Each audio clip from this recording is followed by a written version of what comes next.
Gates Adams here on behalf of Apex Trader Funding, and I'm here today with Trader Caleb, another paid funded trader with Apex Trader Funding.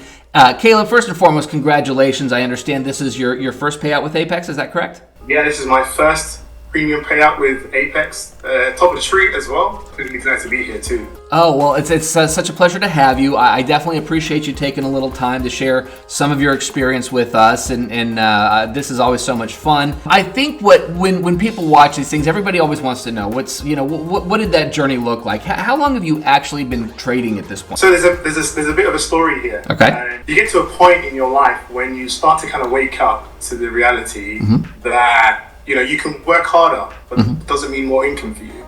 Right. You can spend longer in the office.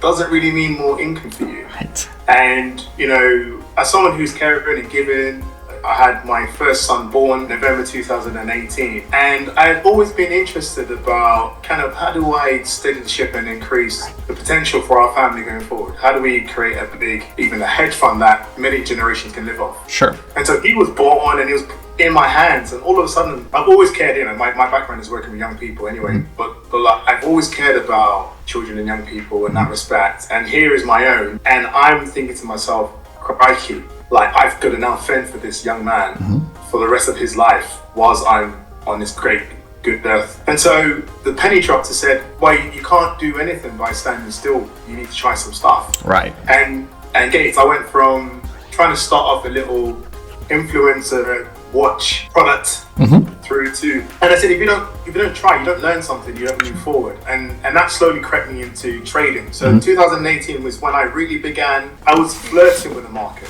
I was flirting with trading. I thought I had it all. I had Trading 212. I'm not sure if you guys have that in the States, but a Trading 212 app, and it had this practice thing, and I was taking 100k and turning it to $1 million within a month, and all of a sudden I knew exactly what I was doing. And so I know that story.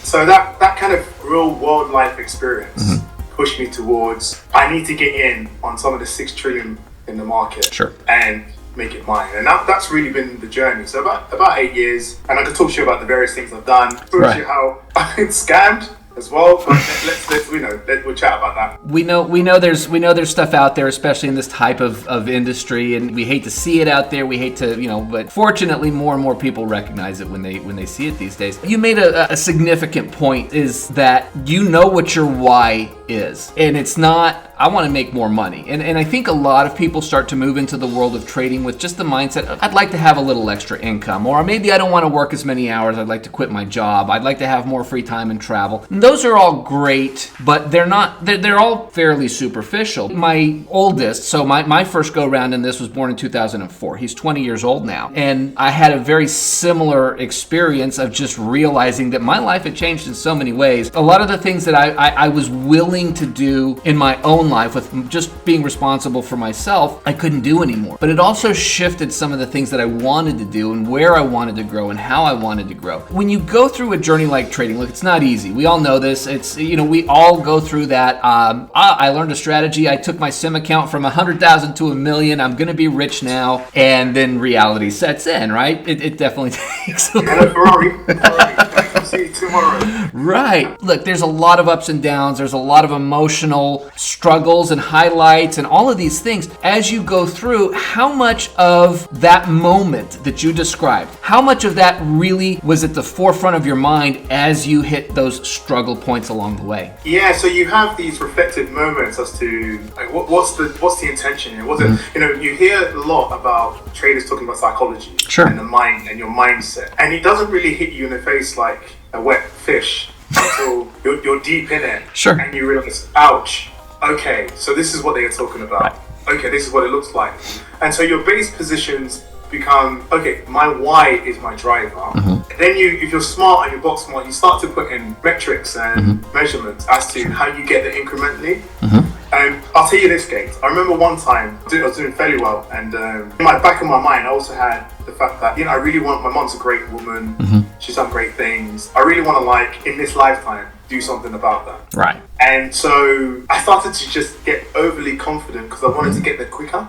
Right. And I'm not sure about you, but I'm a man of faith, and I can see a cross at the back there. But what was quite interesting, she said to me, and this changed how I started to do this, because this moment hadn't hit home until Someone said, pause, Caleb. Slow down, Caleb. An oak tree isn't built overnight. And we're in a world that the oak tree's built overnight. It's not. It's not going to stay.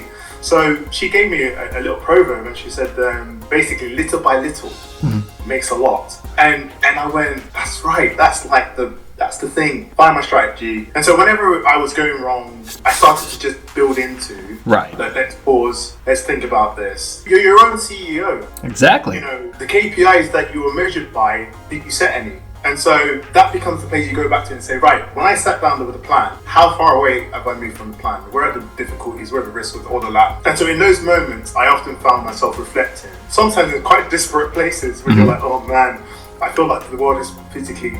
And it's funny, you know, if you're not in that inertia of that slipstream, what happens is that you feel it physiologically, like your body's bouncing around, you know, and that hot flushes and all the rest of it. So I've managed to now get to a point where it's not about this month. Right. It's about, look, this time next year, for example, can you have multiple accounts that are incrementally rising? Can you stay in the game longer? Can you make it, in your terms, past the fourth quarter into double overtime and then have the chance to be there to win a Super Bowl?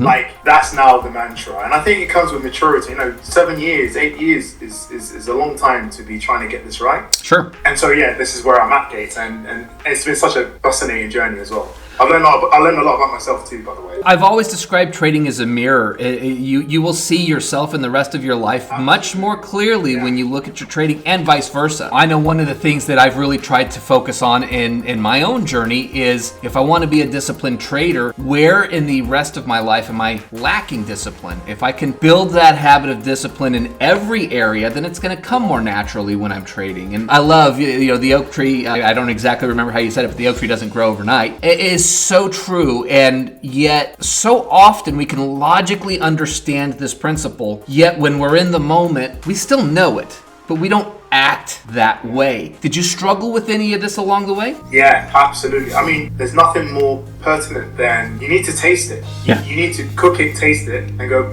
oh man, that is way too much salt. You need...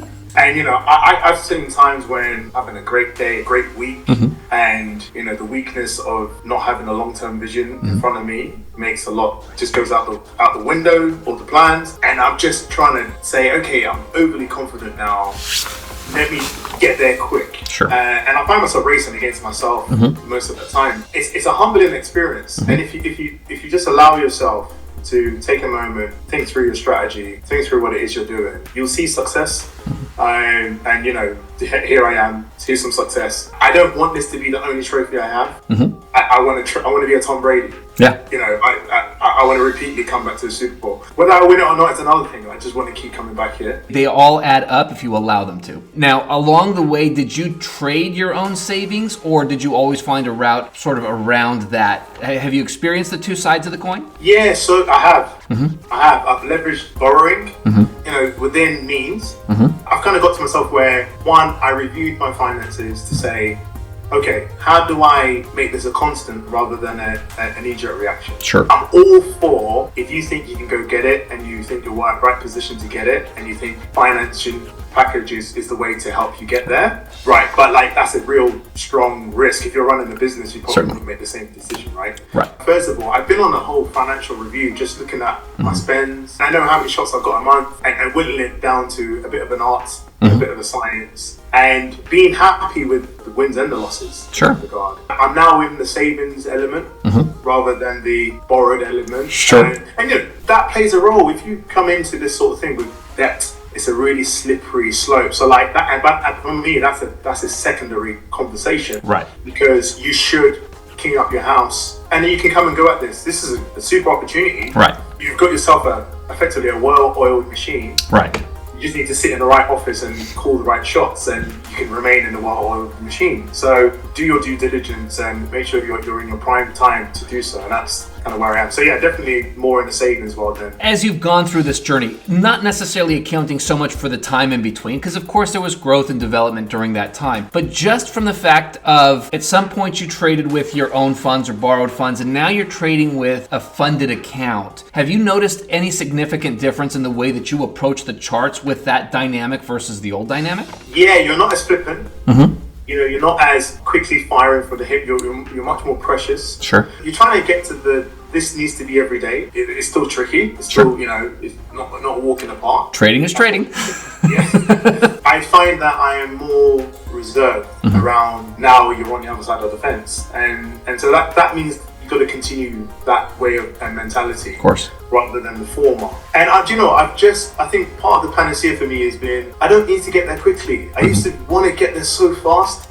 And that got me into a lot of trouble. And so just taking my time, long-term plan is the right thing. And I'm sure, Gates, you've heard lots of this before. Of course. Next week will be a new challenge for me in that regard. You make a good point. I have heard this so many times from so many traders, and 100% of the time they tell me that they still struggle with it, yet they have more control, and that's where that consistency of result comes from. I do believe that this is one of those things that emotionally that never goes away. What changes is your resilience and your ability to control and manage that. As you get that first payout, you reach that sort of milestone, that confidence level goes up. Some traders will immediately go into payout 2, 3, and 4, while others will get overconfident. They'll lose the account and they'll have to start over, but they're starting over from a new plateau. Any way you slice it, there's growth in the process. But dude, I'm super excited to hear about how this continues to grow and develop for you. I'd love to catch up after the next couple of payouts and really just see where you are and where you're feeling after that dynamic of that first one starts to wear off and you get back into that sort of daily routine.